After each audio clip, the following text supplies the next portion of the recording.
ಪಶ್ಚಿಮ ಏಷ್ಯಾ ಸಂಘರ್ಷದ ಪರಿಣಾಮ ದೇಶೀಯ ಬಳಕೆಯ ಪೆಟ್ರೋಲ್ ಮತ್ತು ಡೀಸೆಲ್ ಮೇಲಿನ ಕೇಂದ್ರ ಅಬಕಾರಿ ಸುಂಕವನ್ನು ಪ್ರತಿ ಲೀಟರ್ಗೆ 10 ರೂಪಾಯಿಯಷ್ಟು ಕಡಿಮೆ ಮಾಡಲಾಗಿದೆ ಎಂದು ಕೇಂದ್ರ ಹಣಕಾಸು ಸಚಿವೆ ನಿರ್ಮಲಾ ಸೀತಾರಾಮನ್ ತಿಳಿಸಿದ್ದಾರೆ. ಈ ಕುರಿತು ಸಾಮಾಜಿಕ ಜಾಲತಾಣದಲ್ಲಿ ಮಾಹಿತಿ ಹಂಚಿಕೊಂಡಿರುವ ಸಚಿವರು, ಅಬಕಾರಿ ಸುಂಕವನ್ನು ಕಡಿತಗೊಳಿಸಿರುವುದರಿಂದ ಗ್ರಾಹಕರು ಬೆಲೆ ಏರಿಕೆಯಿಂದ ರಕ್ಷಣೆ ಪಡೆಯಲಿದ್ದಾರೆ ಎಂದು ತಿಳಿಸಿದ್ದಾರೆ.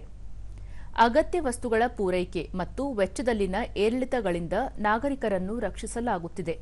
ಇದಲ್ಲದೆ ಡೀಸೆಲ್ ರಫ್ತಿನ ಮೇಲೆ ಲೀಟರ್ಗೆ 21 ರೂಪಾಯಿ 5 ಪೈಸೆ ಮತ್ತು ಎಟಿಎಫ್ ಮೇಲೆ ಲೀಟರ್ಗೆ 29 ರೂಪಾಯಿ 5 ಪೈಸೆ ಸುಂಕ ವಿಧಿಸಲಾಗಿದೆ. ಇದು ದೇಶೀಯ ಬಳಕೆಗಾಗಿ ಈ ಉತ್ಪನ್ನಗಳ ಸಾಕಷ್ಟು ಲಭ್ಯತೆಯನ್ನು ಖಚಿತಪಡಿಸುತ್ತದೆ.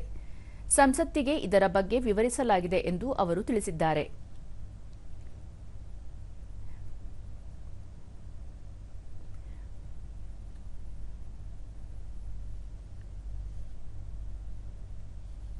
ಪಶ್ಚಿಮ ಏಷ್ಯಾ ಬಿಕ್ಕಟ್ಟು ಜಾಗತಿಕ ಇಂಧನ ಮಾರುಕಟ್ಟೆಗಳಲ್ಲಿ ಅಲೆಗಳನ್ನು ಉಂಟುಮಾಡುತ್ತಿದ್ದರೂ ಪೆಟ್ರೋಲ್ ಮತ್ತು ಡೀಸೆಲ್ ಮೇಲಿನ ಅಬಕಾರಿ ಸುಂಕವನ್ನು ಕ್ರಮವಾಗಿ ಲೀಟರ್ಗೆ 10 ರೂಪಾಯಿಗಳಷ್ಟು ಕಡಿಮೆ ಮಾಡಲಾಗಿದೆ. ಇದು ಪ್ರಧಾನಿ ನರೇಂದ್ರ ಮೋದಿ ಅವರ ದಿಟ್ಟತನಕ್ಕೆ ಸಾಕ್ಷಿಯಾಗಿದೆ ಎಂದು ಕೇಂದ್ರ ವಾಣಿಜ್ಯ ಮತ್ತು ಕೈಗಾರಿಕಾ ಸಚಿವ ಪಿಯೂಷ್ ಗೋಯಲ್ ಹೇಳಿದ್ದಾರೆ.